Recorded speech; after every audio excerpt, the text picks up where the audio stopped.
बिस्मिल्लाहिर्रहमानिर्रहीम। अस्सलाम वालेकुम स्टूडेंट्स, उम्मीद है आप सब खैरियत से होंगे। आज का जो हमारा टॉपिक ऑफ डिस्कशन है वो प्रॉफिट एंड लॉस के ऊपर है। लास्ट सेशन में हमने ट्रेडिंग अकाउंट के ऊपर बात की थी और ट्रेडिंग अकाउंट के मकसद को समझा था कि हम वो क्यों बनाते हैं। बेसिकली ट्रेडिंग अकाउंट का मकसद होता है कि हम उससे ये निकालना चाहते हैं कि बिज़नेस को आया कि ग्रॉस प्रॉफिट हुआ या ग्रॉस लॉस हुआ है। और ट्रेडिंग अकाउंट में हम जो है वो अपनी डेबिट साइड पे डायरेक्ट एक्सपेंसेस को रिकॉर्ड करते हैं और क्रेडिट साइड पे डायरेक्ट इनकम्स को रिकॉर्ड करके ग्रॉस प्रॉफिट और ग्रॉस लॉस निकालते हैं। अब जो ट्रेडिंग अकाउंट से ग्रॉस प्रॉफिट या ग्रॉस लॉस निकला है उसी को आगे यूज़ करते हुए हमने प्रॉफिट एंड लॉस को प्रिपेयर करना है। फॉर एग्जांपल अगर ट्रेडिंग अकाउंट में ग्रॉस प्रॉफिट निकला है तो प्रॉफिट एंड लॉस अकाउंट की क्रेडिट साइड पे ग्रॉस प्रॉफिट लिखा जाएगा और इसी के साथ फिर आगे इसको स्टार्ट किया जाएगा। ठीक है, और इसी तरह से जब हम इस क्वेश्चन करेंगे तो आपको इसकी अच्छे तरीके से समझ आ जाएगी। ठीक है, वैल्यूज पुट करेंगे क्योंकि ये ग्रॉस प्रॉफिट में ही बाकी इनकम्स ऐड अप होनी है। ठीक है, अगर क्वेश्चन में आपका ट्रेडिंग अकाउंट में ग्रॉस लॉस आ जाता है तो ग्रॉस लॉस को हम डेबिट साइड पे लिखते हैं और इसी के अंदर बाकी सारे एक्सपेंसेस जो इनडायरेक्ट हैं वो ऐड अप करते हैं। वन बाय वन हम देख लेते हैं यहाँ पे कौन से एक्सपेंसेस हैं। सिंपल मैं आपको ये बता दूं कि प्रॉफिट एंड लॉस में डेबिट साइड पे इनडायरेक्ट एक्सपेंसेस आते हैं, क्रेडिट साइड पे इनडायरेक्ट इनकम्स आती हैं। ठीक है, तो इनडायरेक्ट एक्सपेंसेस ऐसे एक्सपेंसेस हैं जिनका सेलिंग एक्टिविटीज़ से ताल्लुक़ होता है, इनका प्रोडक्शन एक्टिविटी से ताल्लुक़ नहीं होता। ठीक है, मेनली ये सेलिंग एक्टिविटी से ताल्लुक़ होता है या ये दूसरे कोई एक्सपेंस होते हैं बिजनेस के छोटे मोटे। ठीक है, मोस्टली सेलिंग एक्टिविटी से रेलिवेंट होते हैं और दूसरे एक्सपेंस भी होते हैं छोटे मोटे। ठीक है, तो उनको भी हम यहीं रिकॉर्ड करेंगे, सारे के सारे एक्सपेंस को प्रॉफिट लॉस में रिकॉर्ड करेंगे। ठीक है, और यहाँ पे जो इनकम्स होती हैं ये अदर देन जो बिजनेस एक्टिविटीज़ से हम जो पैसे हासिल कर रहे हैं वो सारी की सारी इनकम्स जो है यहाँ पे आ जाएंगी। तो इनको वन बाय वन देख लेते हैं। सैलरीज हैं आपकी, सैलरीज एंड वेजेस, जैसे मैंने आपको पहले बताया था अगर सैलरीज पहले लिखा हो तो इसको हम इनडायरेक्ट एक्सपेंस शुमार करेंगे। यानी कि ऑफिस आपने बनाया ना, अपनी शॉप बनाई हुई है। ठीक है, तो वहाँ पे आप जो एम्प्लॉयज़ हैं उनको सैलरीज पे कर रहे हैं। ठीक है, तो वो आपका इनडायरेक्ट एक्सपेंस है क्योंकि आपने महीने बाद उनको अदा करनी है और इसका इस इन सैलरीज का आपकी शॉप से ताल्लुक़ है, आपकी प्रोडक्शन एक्टिविटी से ताल्लुक़ नहीं है या आपकी प्रोडक्ट को बना नहीं रहे बल्कि आपकी शॉप पे काम कर रहे हैं और प्रोडक्ट को सेल करने के लिए आपने इनको एज ए एम्प्लॉय रखा हुआ है या सेल्स मैन कह लें। ठीक है, उनकी सैलरीज वगैरह, और अगर कोई अदा करने वाली बकाया है तो उसमें ऐड अप कर देंगे। इस तरह कोई शॉप वगैरह का रेंट है, ठीक है, जो पे किया है, कोई आपने शॉप के रेंट वेट्स एंड टैक्सेस पे करने हैं आपने। ठीक है, टैक्सेस भी यहीं पे आते हैं, आपके जो इनकम के ऊपर टैक्सेस होते हैं वो भी यहीं पे आते हैं। और अगर कोई प्रॉपर्टी वगैरह का टैक्स है आपका तो वो भी टैक्सेस यहाँ पे एडजस्ट होते हैं। Outstanding and less prepaid. ठीक है, अब इसमें क्या होता है अगर आपका अदा करने वाला कुछ बाकी है, कुछ अदा कर दिया है, वो भी यहाँ पे आएगा। अगर अदा करने वाला बाकी है तो उसमें ऐड अप कर लिया जाएगा। ठीक है, तो बाज़ औक़ात होता है जी कि आपने वक़्त आने से पहले ही अदा कर लिया होता है। ठीक है, तो जो वक़्त आने से पहले अदा कर लिया होता है उसको हम लेस कर लेते हैं। ठीक है, ये जब एडजस्टमेंट हम करेंगे ना नेक्स्ट चैप्टर में, उसमें आपको ये अच्छे तरीके से समझ आ जाएगी ये लेस प्रीपेड हमने क्यों करना है, ऐड आउटस्टैंडिंग क्यों करना है। फिलहाल हम एक्सपेंसेस को देख रहे हैं कि कौन से होते हैं, इनकम्स को देख रहे हैं कि कौन सी यहाँ पे आ सकती हैं।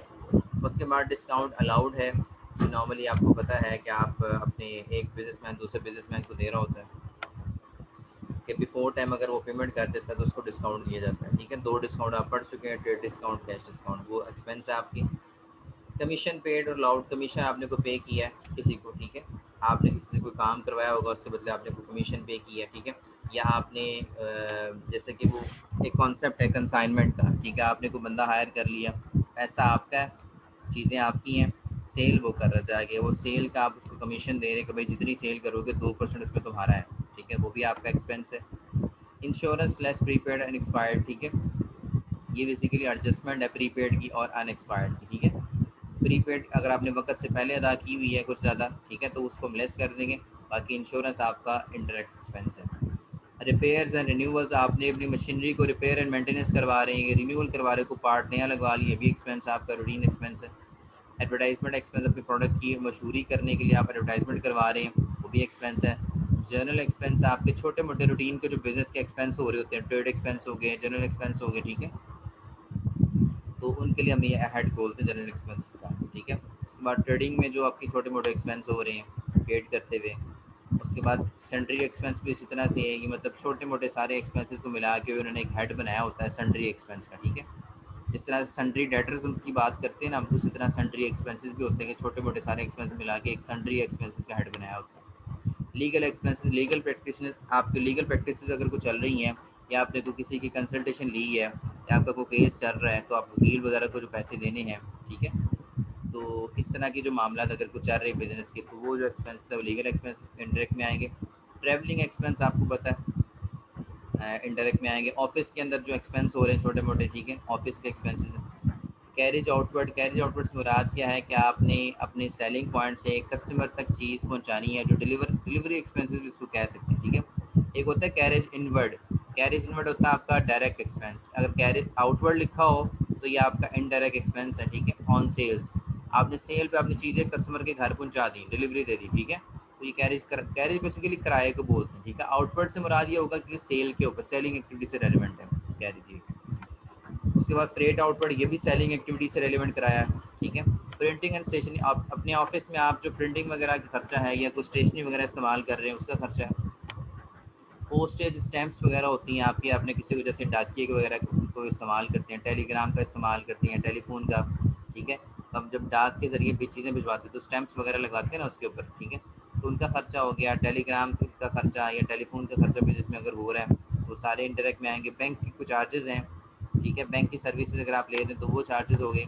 इंटरेस्ट पेड, अगर आपने इंटरेस्ट पे करना है, यानी कि अगर आपने बैंक से लोन लिया हुआ है तो उसको इंटरेस्ट पे करना, वो हो गया एक्सपेंस आपका।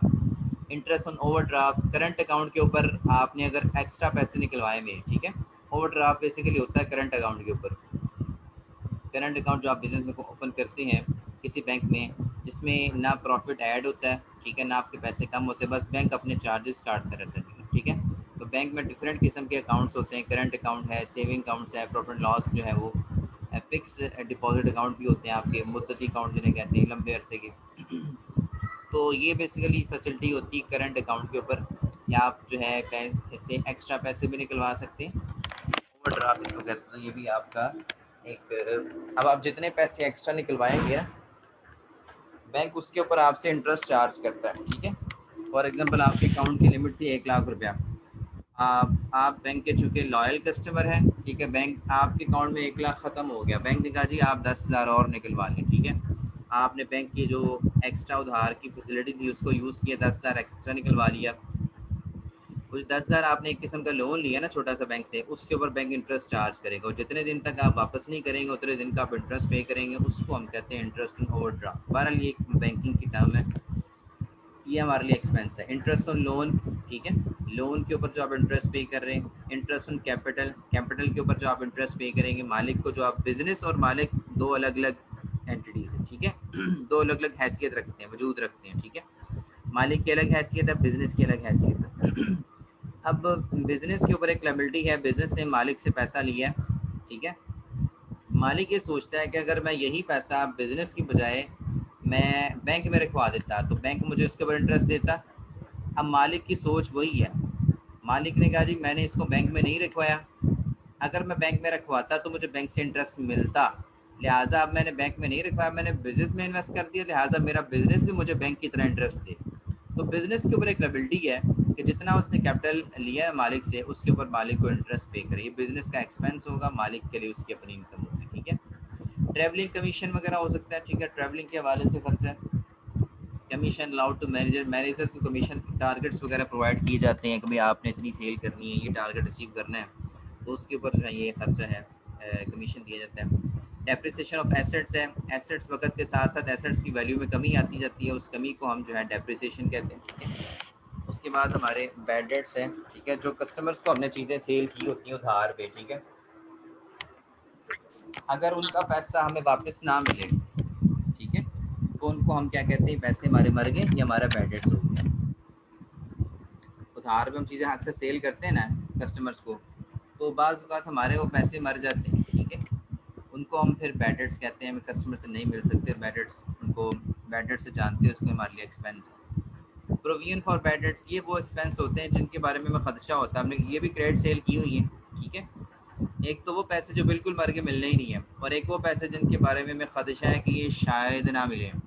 तो जो शायद वाला कॉन्सेप्ट है ना, उसके लिए हम प्रोविजन का अकाउंट ओपन करते हैं, प्रोविजन फॉर बैड डेट्स की, शायद ये पैसे ना मिले। फॉर एग्जांपल आपने 20,000 की सेल की है, जिसमें से 5,000 रुपये आपका मर गया तो 5,000 तो मिलना ही नहीं मिलना, और बकिया जो 5,000 है, ठीक है, वो शायद ना मिले। तो एक्चुअली जो गुड डेट्स है ना आपके, गुड डेट्स वो 10,000 की हैं, 20,000 में से 5,000 तो वैसे मर गए, वो मिलने ही नहीं आपको। क्यों नहीं मिलने? अगले बंदे का बिजनेस डूब गया, वो खसारे में चला गया, लॉस में चला गया, ठीक है, या वो जेल बैठा हुआ, तो आपको नज़र आ गया कि यार अब इससे पैसे मिलने की कोई उम्मीद नहीं है, ठीक है, बैड डेट्स हो गई। दूसरा आपको खदशा है यार ये बंदा भी जो है ना जिसको मैंने सेल की है, इसके भी हालात कुछ ठीक नहीं है, तो शायद ये मुझे पैसे ना दे सके, तो शायद वाले के लिए फिर आप प्रोविजन का अकाउंट ओपन करते, प्रोविजन फॉर बैड डेट्स। उसके बाद ऑडिट एंड कंसल्टेंसी भी आपने अपने बिजनेस का जो है ऑडिट करवाया, ठीक है, अकाउंटेंसी की फ़ी या ऑडिटर्स को दे रहे हैं तो वो भी आपका एक्सपेंस है। इस्टेब्लिशमेंट के लिए आपने कोई खर्चे किए हैं, ठीक है, मज़ीद अपने बिज़नेस को इस्टेब्लिश करने के लिए कोई थोड़ी बहुत आपने चेंजेस किए हैं, ठीक है, वो खर्चे हो गए। अमोर्टाइजेशन एक्सपेंसेस क्या होते हैं? अमाउंट बेसिकली आती है आपकी जो इनटेंजिबल एसेट्स होते हैं ना, उनकी वैल्यू में कमी जो होती है ना, वो अमोर्टाइजेशन कहलाती है। जैसे कि हमने डेप्रिसिएशन पढ़ी है ना, ये टेंजिबल एसेट्स की कमी, जैसे कि फर्नीचर है, मशीनरी है, जो जो एसेट्स फिजिकल एग्जिस्टेंस रखते हैं, उनकी वैल्यू की कमी जो है वो डेप्रिसिएशन कहलाती है। और जो एसेट्स फिजिकल एग्जिस्टेंस नहीं रखते, जैसे कि आपके बिजनेस की गुडविल है, ट्रेडमार्क है, पेटेंट है, ठीक है, ये इंटेंजिबल एसेट्स हैं सारे के सारे। अगर वक्त के साथ साथ इनकी वैल्यू में रिडक्शन होती है, तो इसको हम जो इस रिडक्शन को हम जो है अमोर्टाइजेशन एक्सपेंस कहते हैं, ठीक है। जो जितनी रिडक्शन हुई ना, जैसे कि एसेट्स की वैल्यू में जितनी कमी हुई थी फर्नीचर में, मशीनरी में, वो डेप्रिसिएशन की कमी। इंटेंजिबल एसेट्स की वैल्यू में जो कमी है उसको हम अमोर्टाइजेशन कहते हैं, ठीक है। स्टेबल एक्सपेंसेस है, ठीक है, अलग से नाम दिया हुआ इसने, ठीक है, अपनी चीज़ों को स्टेबलाइज करने के लिए, स्टेबल करने के लिए छोटे मोटे जो रूटीन में एक्सपेंस कर रहे होते हैं। अनप्रोडक्टिव वेजेस हैं, ठीक है, ये भी वेजेस की एक किस्म है, एक प्रोडक्टिव वेजेस होती हैं, एक अनप्रोडक्टिव वेजेस होती हैं, ये भी आपके एक्सपेंस, ये बेसिकली जो है ना, ये डायरेक्टली एक होती हैं आपकी जो डायरेक्ट एक्सपेंस में आ रही होती हैं वेजेस, जो प्रोडक्शन के हवाले से हम वेजेस दे रहे होते हैं, ठीक है, ये वो वाली वेजेस हैं, ये वो वाली वेजेस होती हैं जो हम डायरेक्ट में लिखते हैं। लेकिन यहाँ पे जो वेजेस हैं वो अनप्रोडक्टिव है। इसका मतलब क्या है कि ये वेजेस तो हैं, या हम दिहाड़ीदार मजदूर को तो दे रहे हैं, लेकिन इसका प्रोडक्शन, इन वेजेस का प्रोडक्शन एक्टिविटी से कोई ताल्लुक नहीं है, ये अनप्रोडक्टिव है, ठीक है। तो वेजेस भी दो किस्म की हो सकती हैं। अगर अगर क्वेश्चन में सिंपल वेजेस लिखा हो तो उसको आपने डायरेक्ट में ही लिखना है, उसको आपने प्रोडक्टिव वेजेस ही समझना है। अगर वो क्वेश्चन में मेंशन कर दे भाई ये अनप्रोडक्टिव वेजेस है, यानी कि इसका प्रोडक्शन एक्टिविटी से कोई ताल्लुक नहीं है, आपने वैसे ही कोई मजदूर लेके कोई काम करवा लिया, लेकिन वो उसका प्रोडक्शन से कोई ताल्लुक नहीं, तो वो इंटरेक्ट एक्सपेंस ही होगा आपका। सेलिंग और डिस्ट्रीब्यूशन एक्सपेंस, ठीक है, सेलिंग के वाले से खर्चे हैं, आपने कुछ डिस्ट्रीब्यूट किए हैं, डिस्ट्रीब्यूशन के वाले से आपका खर्चा हुआ है, ठीक है, चीज़ें डिस्ट्रीब्यूट की हैं।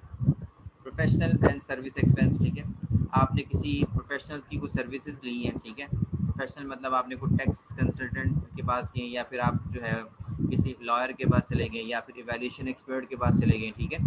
तो बहुत सारे मतलब कंसल्टेंट्स हैं यहाँ पे जो आपको, या बिजनेस फाइनेंशियल एक्सपर्ट के पास चले गए कोई बिजनेस का डिसीजन लेने के लिए, ठीक है, फाइनेंशियल एनालिस्ट के पास गए हैं, तो उनकी सर्विसेज ली हैं आपने। कोई भी आपकी प्रोफेशनल सर्विस एक्सपेंस हो सकता है आपका, ठीक है, या आप किसी ट्रेनर्स वगैरह को बुलवा लिया, अगर किसी किस्म की भी आपकी कोई सर्विस हो सकती है, उनके वाले से खर्चे। डोनेशंस वगैरह, ठीक है, आपने कोई दूसरे लोगों को डोनेशंस दी हैं, ठीक है, बाहर कम्युनिटी में आपने कंट्रीब्यूट किया, डोनेशंस वगैरह दी, वो भी आपका खर्च है, क्योंकि डोनेशंस देने थे इससे बिज़नेस का जो इमेज है ना वो बरकरार रहता है, बिज़नेस की गुडविल अच्छी अच्छी बनती है।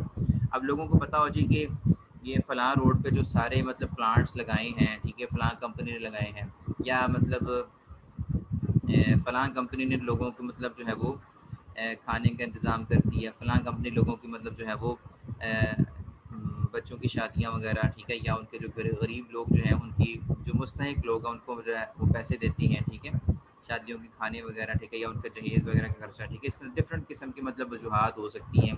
गरीब लोगों की मदद है, पुअर पीपल की जो हेल्प है वो की जा रही है यहाँ पे खाने वगैरह के हवाले से, या उनकी घरेलू मामला के हवाले से डोनेशन दी जा रही, तो ये भी बिज़नेस का एक्सपेंस है। इससे बिज़नेस की एक इमेज बढ़ता है, गुडविल बनती है, और लोग ऐसे बिज़नेस से चीज़ें ख़रीदना पसंद करते हैं जो इस तरह के काम, इस तरह की फलाही काम कर रही होती हैं। तो loss from decline in stock value, ठीक है, आपके स्टॉक पड़ा हुआ था, वक्त के साथ आपकी स्लो मूविंग इन्वेंट्री होगी आपकी, वो सेल नहीं हो सकी, ठीक है, तो स्टॉक की वैल्यू में कमी आ गई, उस कमी को हम वो कमी मान ली बेसिकली एक्सपेंस है। ख़रीदा आपने जो है वो 10 रुपये पर यूनिट था, अब वो 6 रुपये पर यूनिट बिक रहा है, 4 रुपये की कमी आ गई है, ठीक है, तो वो लॉस आप रिकॉर्ड करेंगे इनडायरेक्ट एक्सपेंस है।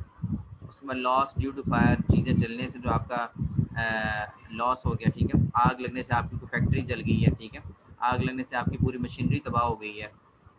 अब ये लॉस, एक लॉस हमने पढ़ा था लॉस 5, वो इन्वेंट्री वाला था, ठीक है, वो हमारा डायरेक्ट एक्सपेंस में, डायरेक्ट ट्रेडिंग अकाउंट में गया था इनडायरेक्ट साइड पे, ठीक है।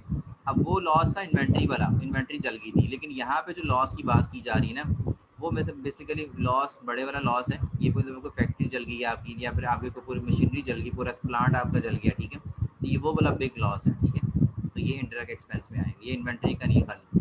The loss from decrease in investment, ठीक है, आपने कहीं इन्वेस्टमेंट की तो वहाँ पे इन्वेस्टमेंट की डिक्रीज से जो आपको लॉस हो रहा है, ठीक है, वो भी आपका इनडायरेक्ट एक्सपेंस है। उसके बाद reserve for discount on debtors. Reserve for discount on debtors से मुराद क्या होता है कि आप डेटर्स के लिए एक डिस्काउंट रख लेते हैं, ठीक है। मतलब कि आप कहते हैं कि मैंने अगर फॉर एग्जांपल आपने किसी से 10,000 रुपये रिसीव करना है, तो आपने उसको डिस्काउंट भी देना है, लेकिन फिल वक्त नहीं दे रहे आपने फ्यूचर में उसको डिस्काउंट देना है कि भाई 3 महीनों बाद मैंने इससे पेमेंट रिसीव करनी, लेकिन मैंने इससे जो है वो 2% या 3% जो है मैंने इसको डिस्काउंट देना है, ठीक है।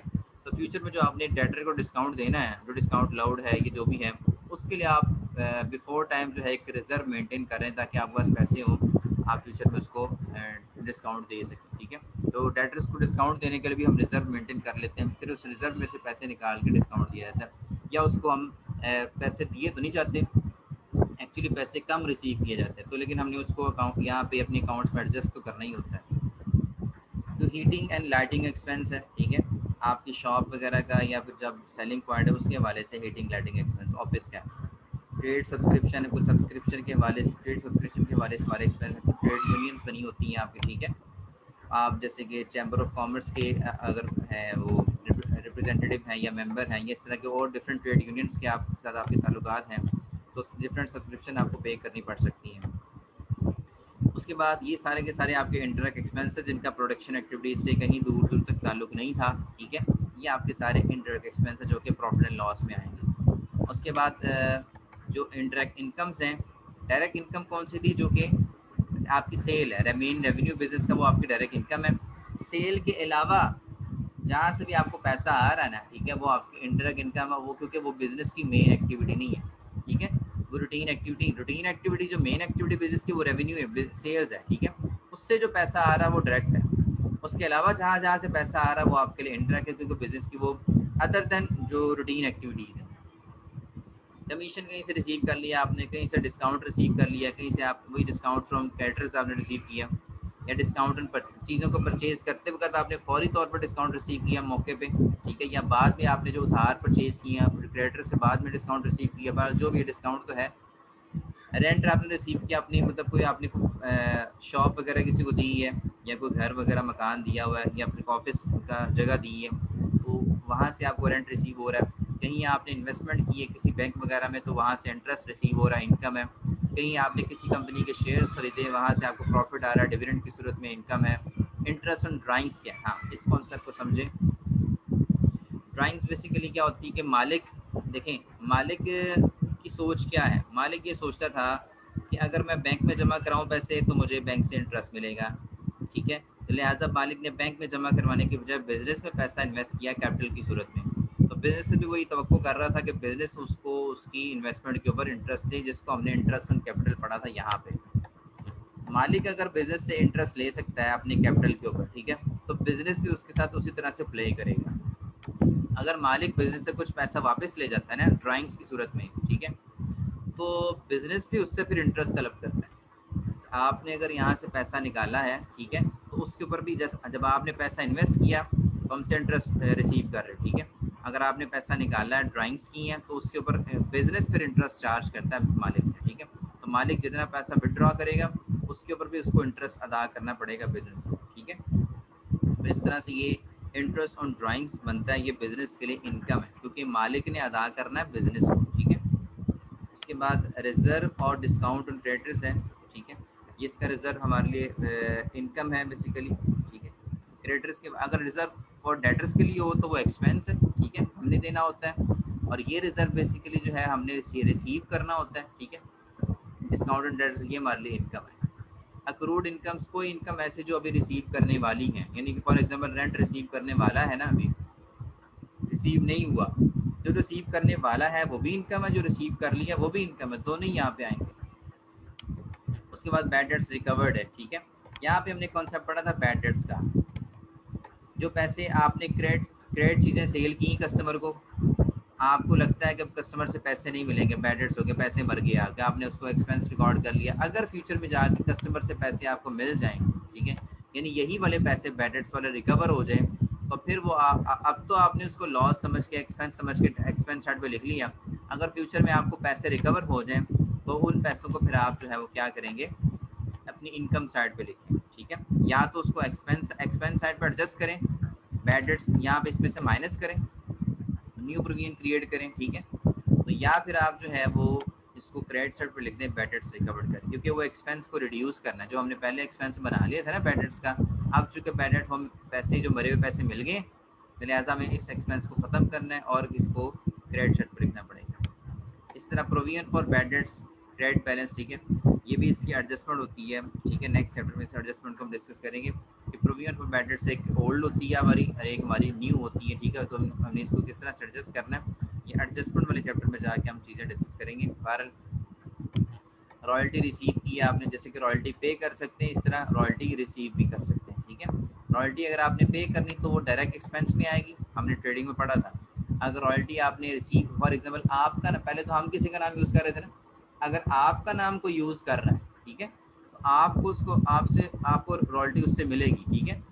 आपका अच्छा नाम चल गया मार्केट में और कोई यूज़ कर रहा है आपका नाम, तो वो आपको रॉयल्टी देगा, ठीक है। तो रॉयल्टी आपके लिए इनकम होगी।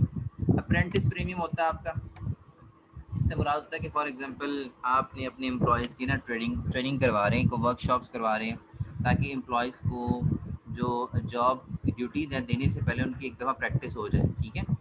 जो उनको रिस्पॉन्सिबिलिटी डेलीगेट करने से पहले, देने से पहले उनकी प्रैक्टिस करवाना चाह रहे हैं, इसलिए उनकी आप ट्रेनिंग करवा रहे हैं, वर्कशॉप्स करवा रहे हैं। तो उससे आप एम्प्लॉय, अगर तो ये रिफंडेबल नहीं है, अगर तो ये एम्प्लॉय से रिफंडेबल नहीं, तो फिर ये इनकम है, ठीक है। क्योंकि अगर एम्प्लॉई आपको पैसे दे रहा है ट्रेनिंग के, ठीक है, तो ये बिजनेस के लिए इनकम है। अगर ये रिफंडेबल नहीं है, अगर ये रिफंडेबल है, तो फिर ये इनकम नहीं होगी आपको।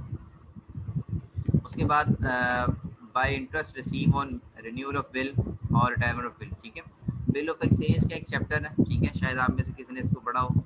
उसमें जब हम बिल को रिन्यू करते हैं, ठीक है, तो जो बंदा रिन्यू करवाने की रिक्वेस्ट करता है ना, वो इंटरेस्ट जो है पे करता है, ठीक है।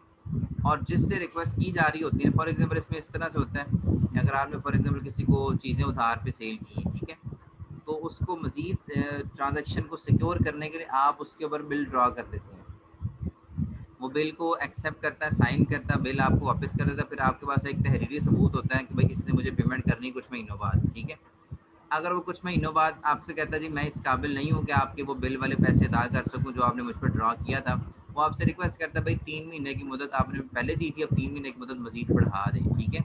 तो मजीद जो आप टाइम देंगे ना उससे, तो वो इंटरेस्ट भी आप उससे रिसीव करेंगे, चार्ज करेंगे, ठीक है। तो वो जो इंटरेस्ट रिन्यूअल पे है ना, बिल के रिन्यूअल पे, ठीक है, तो वो आपके लिए इंटरेस्ट है, वो आपकी इनकम है। रिन्यूअल की बात कर लें या हम रिटायरमेंट की बात करें, ठीक है, तो इंटरेस्ट आपको अगर रिसीव हो रहा है ना, ठीक है, वो आपके लिए इनकम है। अगर आपको इंटरेस्ट पे करना पड़ रहा है, ठीक है, तो वो आपके एक्सपेंस साइड पे आएगा, वैसे आपने देख लेना कि रिसीविंग है या पेमेंट। मिसलेनियस रिसीट्स हैं आपकी, ठीक है, कोई छोटी मोटी रिसीट्स आप रिसीव कर रहे हैं, ठीक है, जिनके लिए आप कोई हेड नहीं खोल, बाद बिजनेस में बहुत सारी ऐसी रिसीट्स होती हैं जो छोटी मोटी होती हैं, जिनके लिए हम अलग से एक अकाउंट ओपन नहीं कर सकते, ठीक है। तो वो सारी की सारी जो रिसीट्स हैं उनको हम मिसलेनियस रिसीट्स का नाम दे देते हैं। इसी तरह से एक्सपेंस भी होते हैं ऐसे छोटे मोटे, जिनको हम कोई अलग से अकाउंट नहीं खोल सकते, उनके लिए उनको हम मिसलेनियस एक्सपेंस भी कह देते हैं, ठीक है। तो ये सारे आपके एक्सपेंस, इंडायरेक्ट एक्सपेंस थे और इंडायरेक्ट इनकम थी, ठीक है। अब लास्ट में क्या करना है, दोनों साइड का आपने टोटल लगाना है, ठीक है, दोनों साइड के नीचे टोटल लगाएं, इनका एक्सपेंस का भी और इनकम का भी, रफ में जो टोटल बड़ा होगा वो टोटल में आ जाएगा, और फिर आपने बैलेंस निकाल लेना जिस साइड पे शॉर्टेज हुई। अगर तो इनकम आपकी ज़्यादा हुई तो प्रॉफिट आ जाएगा, नेट प्रॉफिट आ जाएगा, ठीक है, नेट प्रॉफिट यहाँ लिखा जाएगा। अगर आपके एक्सपेंसेस ज़्यादा हुए, इनकम्स कम हुई, तो यहाँ पे आपका लॉस आ जाएगा, नेट लॉस आ जाएगा। तो ये आपका प्रॉफिट एंड लॉस था, ठीक है। यहाँ तक अगर क्वेश्चन है तो आप लोग डिस्कस कर सकते हैं। Thank you so much.